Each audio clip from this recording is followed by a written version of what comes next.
Hello, everyone. Welcome back to the Ask Dr. Be Good show, the show where we bring you the pedagogy, the practice, and the politics. That is public education today. As always, I never run out of news. I never run out of, I think, interesting pub ed news that everybody needs to know.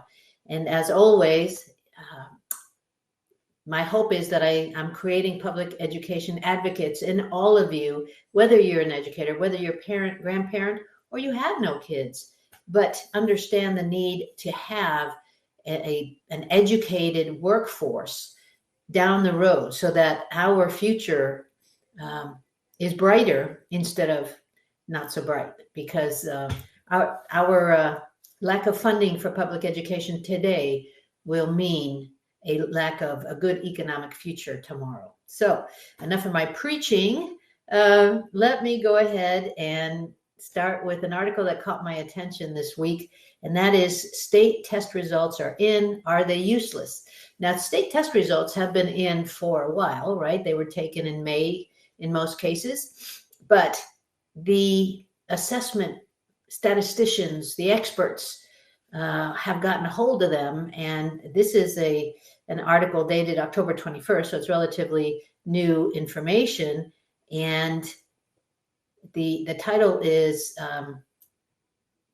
very catching. Are they useless? Well, a lot of people are going to say automatically yes, right? Because we've been trying to fight state tests for decades. But let's get down to the nitty-gritty. Let's look at the data and then understand, the data will speak to educators easily, but then what does this mean for parents, right? Why am I bringing you this? What are parents supposed to do with this data and all that? So let's get started. So this is from Education Week, which is a highly, highly regarded public education. And I probably shouldn't just say public. They probably also normally speak to public ed, but they do private schools and so forth. But it's mostly pub ed. So let's get started. And it talks about, yes, the data are in, and yet, like schooling itself, standardized testing was deeply disrupted in many ways last spring, which may have distorted the meaning and utility of the results. In some cases, test data will be virtually useless, the experts say, and in others, with thoughtful analysis, the data can yield insights that could help leaders and educators allocate resources and help children rebuild academic muscle. So here's some key considerations and some important cautions for states, districts, school leaders, teachers, and parents as you sort of absorb this information. Then we'll talk about what to do with it. So a lot happened with state tests in 2021 that could affect the results. So let's talk about what happened. First of all, in 2020, if you remember, the federal government, states said, you know what, we're not going to give the state test at all. We're going to have a bye year on that.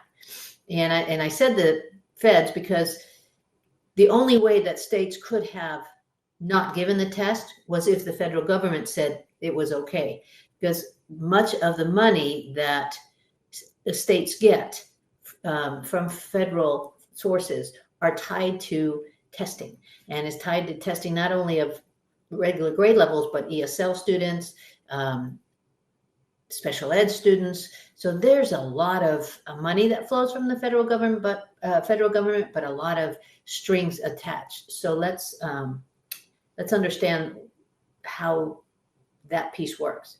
So in 2020, everybody agreed we're not going to give the test. That was a terrible year. Then in 2021, though, the federal government said, we want testing, we want some data.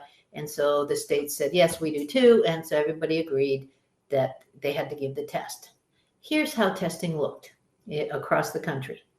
In a handful of states, some students took tests remotely while others took them in person. In Massachusetts, for instance, they allowed students in grades 3 through 8 to take remote tests if their schools were in remote learning mode, and more than 15% of those students did. Some states made other changes to their testing regimens. A few gave shortened versions of the test. Colorado gave English language arts only in grades 3, 5, and 7, while math was given in 4, 6, and 8. In California, some districts gave the Smarter Balance test and others used assessments of their choosing. Are we starting to hear a problem here? Many states saw fewer students take the test than usual, though, and that is the factor poised to exert the most widespread influence on the validity and the comparability of the state data, test data. So according to the Center for Reinventing Public Education, which has been monitoring state responses for COVID-19, of the 30 states that have released test data so far, only 14 reported participation rates of 90% or more. Now, there were some states that had as low as 10%, which was New Mexico, 30% Oregon, Colorado.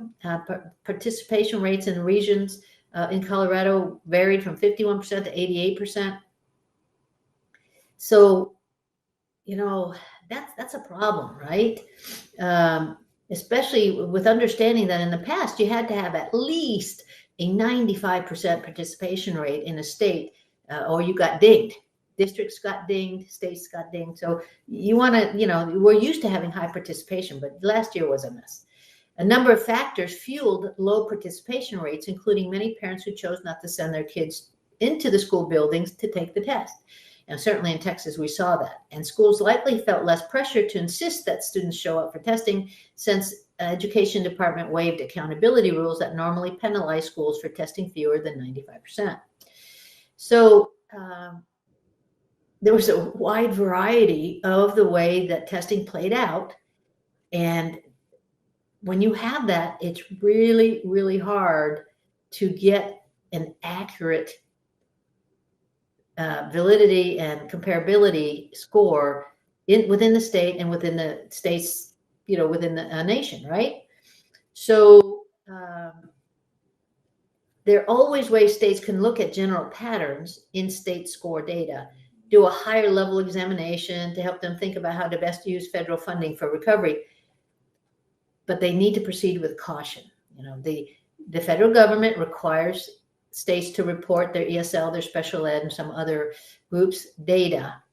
And so when they do that, it has to be done cautiously because of all the factors that I've named. Some states did this, other states did that. It was a mess.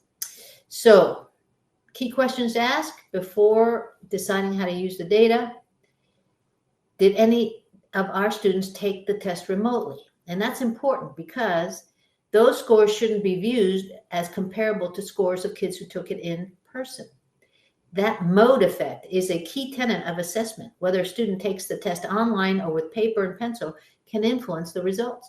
And probably, for the most part, kids who did it remotely didn't score as well overall as kids who did it in school. It's just that so far, we've not gotten so good at online instruction and online testing that we can compare the two seamlessly. How many of our students and which ones took the test? This is interesting. The participation rate, experts say, is very important in understanding what state tests say or can't say about student learning. They urge educators to dig deeper than the overall state or district participation rate and find out who took the test and who didn't. And here's why. So the analysis usually will show that students who skipped the test were disproportionately those who normally score low in previous years. That would skew test results artificially high, and stalled progress might appear less severe than it actually is. Okay, let me go over that again. What they're finding is that those kids who normally didn't do well on state tests in the past often did not show up for the test last year. And if your low scores did not show up last year more than normal, then that skews your results to make you think you did better than you did.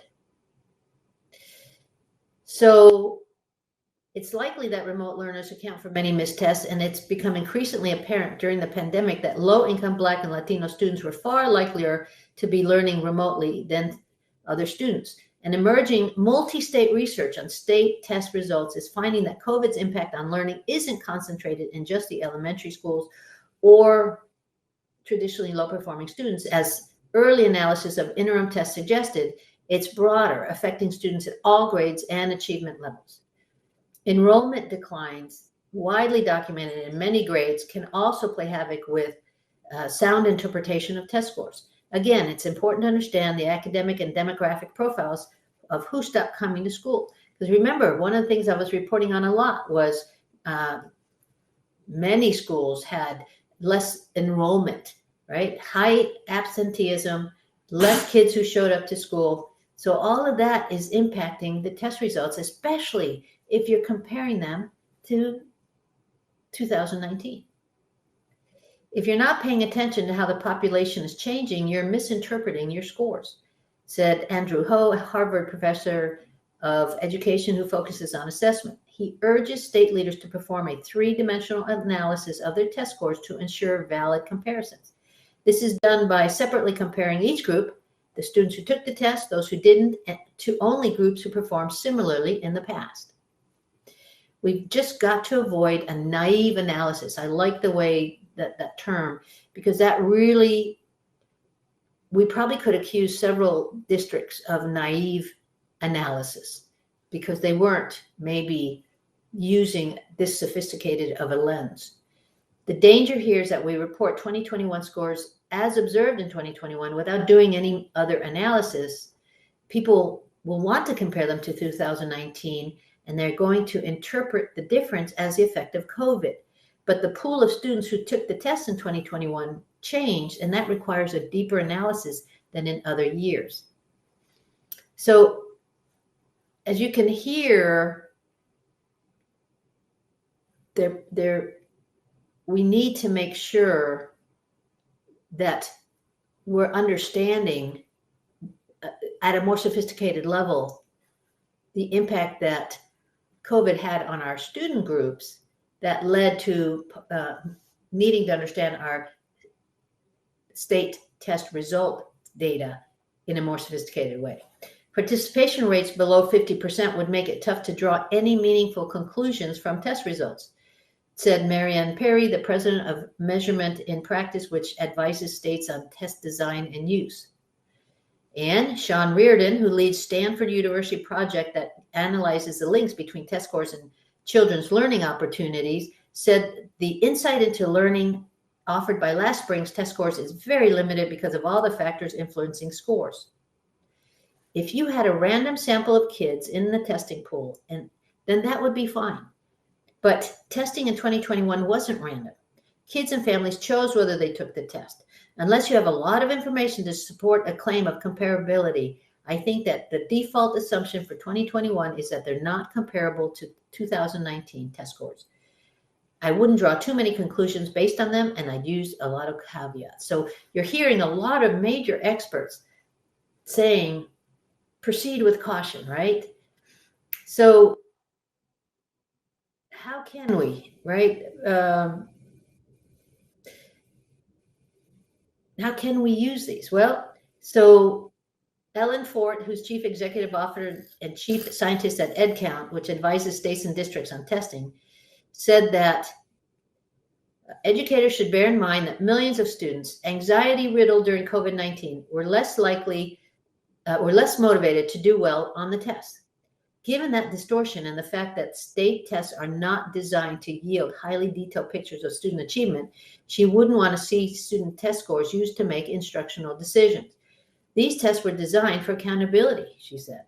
The unit focus should be school, district, or state, not the student.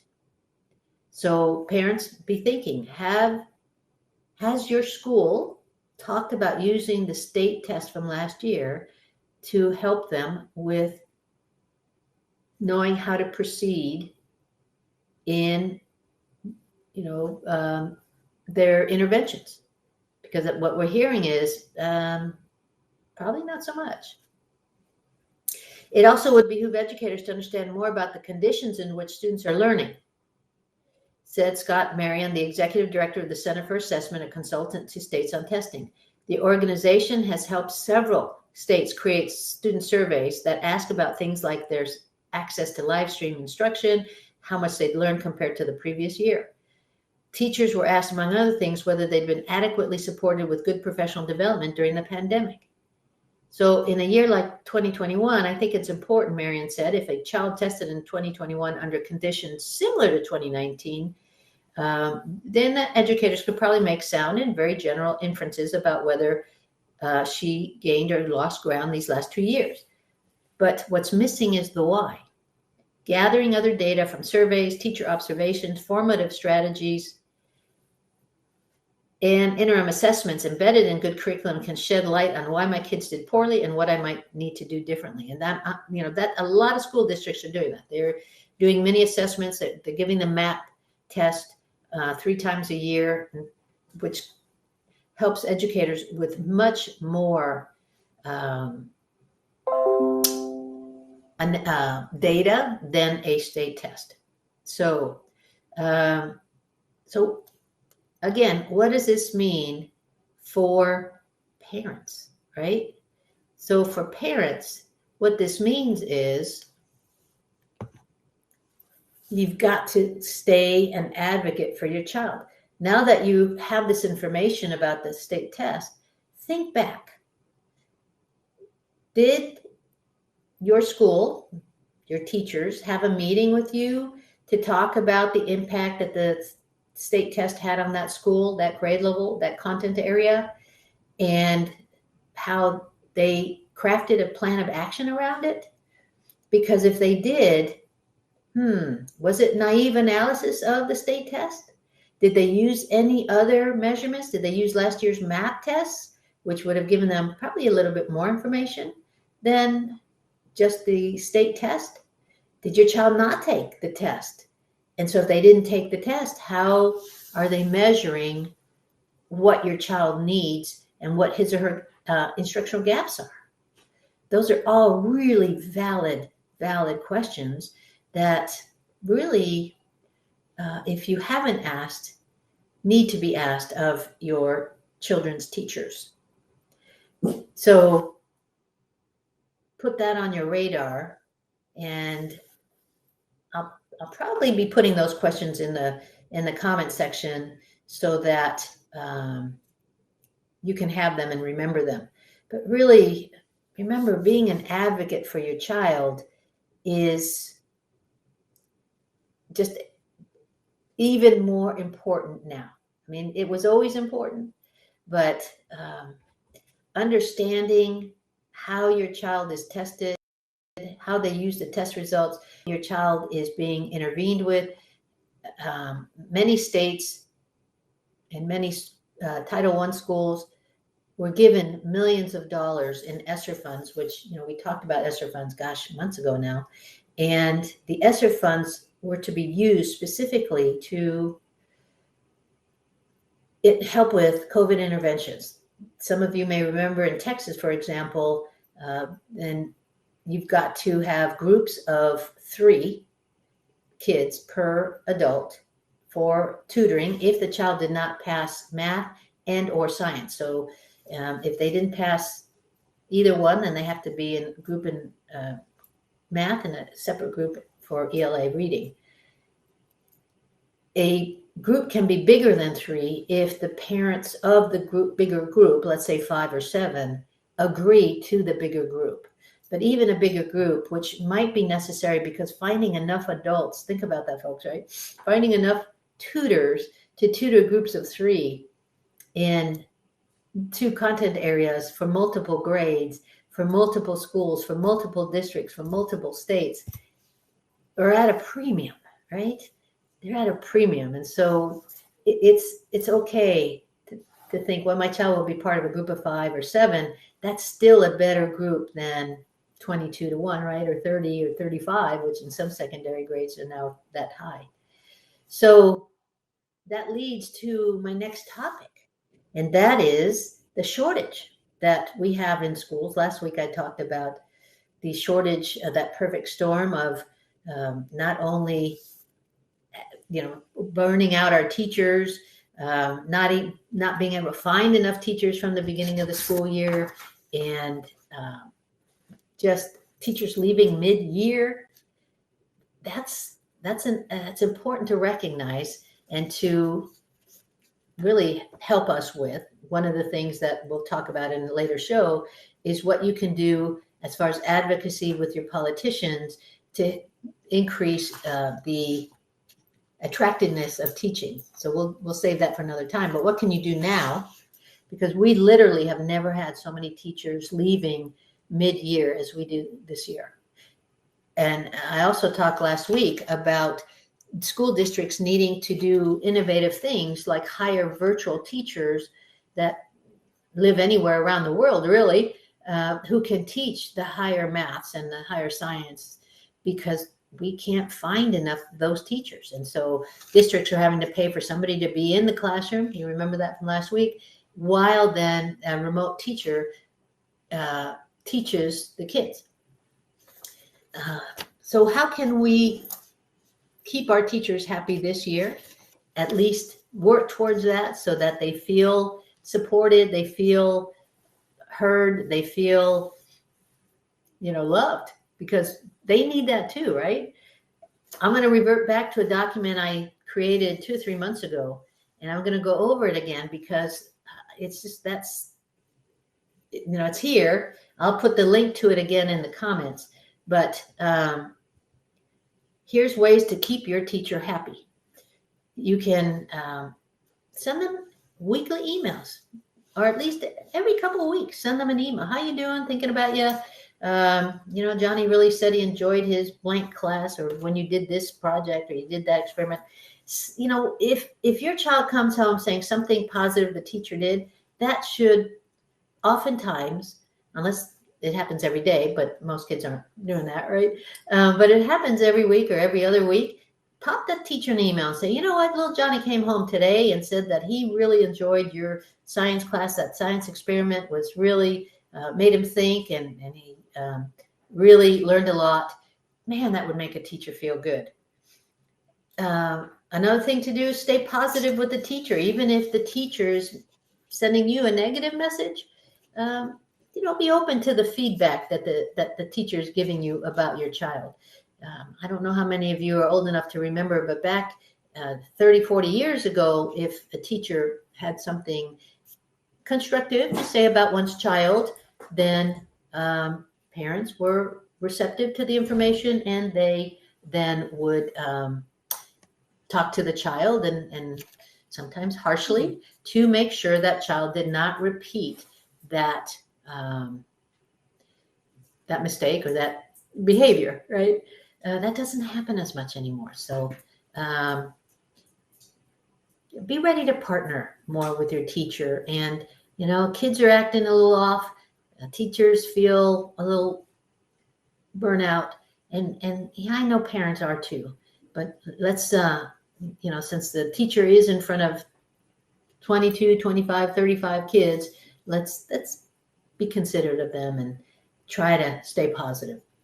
And remember the little things that you laugh, but it really does make a difference.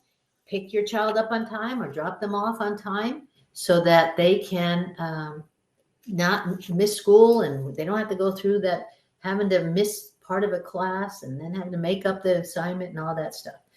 You can volunteer in classroom events and school events so that teachers feel supported.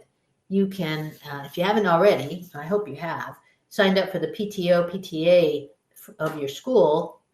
You may not have time to be on the board, but hopefully you have time to pay for the membership and be part of it, take part in the events, go to the meetings that are once a month. That's how you can support your school and get to know your principal better. Most teachers don't go to every PTO meeting, PTA meeting, but principals do. And so making sure that you are visible to the school principal is a really good idea, especially when, if down the road your principal has to call you about something, negative behavior about your child. You've built that relationship, and it's going to be a little bit more comfortable to talk. Talk to your kids about how important school is, right? And really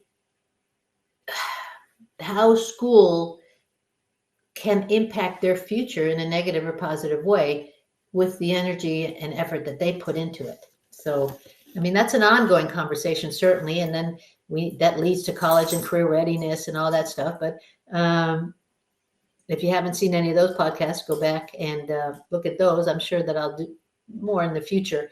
But making sure that we have kids who are focused on college, career, and or military is a, really what kid, that's their work, right? That should be their work. As that kids in school, their work is to stay focused on figuring out whether they're going to college, whether they're going to vocational school, whether they're going to military. All right. If you have negative thoughts about the teacher or the school or the principal, don't share them with your kids. Don't let them overhear you talking to other parents about the teacher, the principal, the school in a negative way. Okay, that's really important, and that's good modeling too. Not talk negatively about others. Let's see. Offer to come and help decorate the classroom. The seasons are changing. We're in the middle of fall now. They probably have their fall stuff up, but pretty soon they may have need to put their winter stuff up. So volunteer. All it takes is an hour, I bet, after school. And I don't know if before school they usually have duties, but just offer to help. Even if the teacher says no, thank you, they will remember the offer. And have your children make handmade cards, especially with birthdays or the happy winter break, stuff like that. It's really heartwarming. And again, I've shared with y'all before, but I'm working to the gaps in the room, right? They will keep those cards. Most teachers hang them up. They keep them nearby their desk. They'll keep them in a drawer and read them when they're feeling low.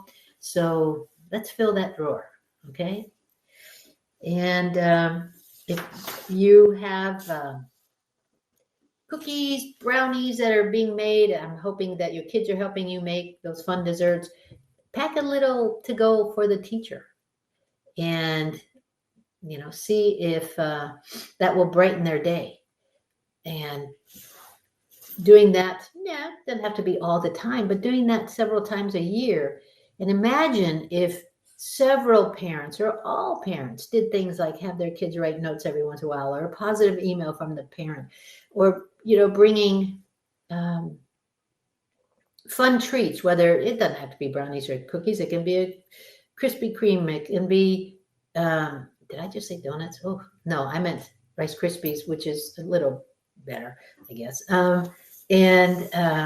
Or anything else that is coming out of the home that's made by you all, or even purchased that you want to share. It's just teachers who have classrooms full of parents who they know are thinking about them on a regular basis will not burn out like other teachers. They just won't. They just, they're going to feel supported and loved, and at least make it through the year. If they have a terrible principal or a terrible team that they're working with, at least they have a great classroom. They're going to close their door and do what's great thing, have their class be the place that makes them feel good, and remain the rest of the year, because that's important for our kids. Ultimately, having a teacher that stays all year is the best gift that we can give to our kids. So, as always, our time runs through quickly. I thank you for always being on, those of you that are, and welcome to the new ones. Visit past podcasts if you would, and catch up. But, as always, being here and making sure that you become an advocate for all of our school children will ensure a brighter future for all of us. And I thank you for that. See you again next week. Bye-bye, everyone.